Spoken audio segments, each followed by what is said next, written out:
Interior's pretty nasty, but is what it is. And of course, all the weather stripping is in bad shape also.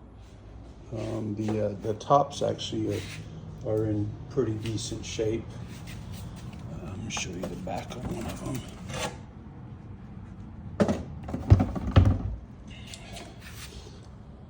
I mean, to me, they're in decent shape. Obviously, they do need some work, but they could be a lot worse. And then just kind of come around the back, you can see all the body work that's going to need to be done.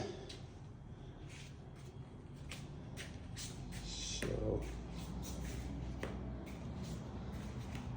and the driver's side gets you a better view of the driver's side. It's probably pretty dark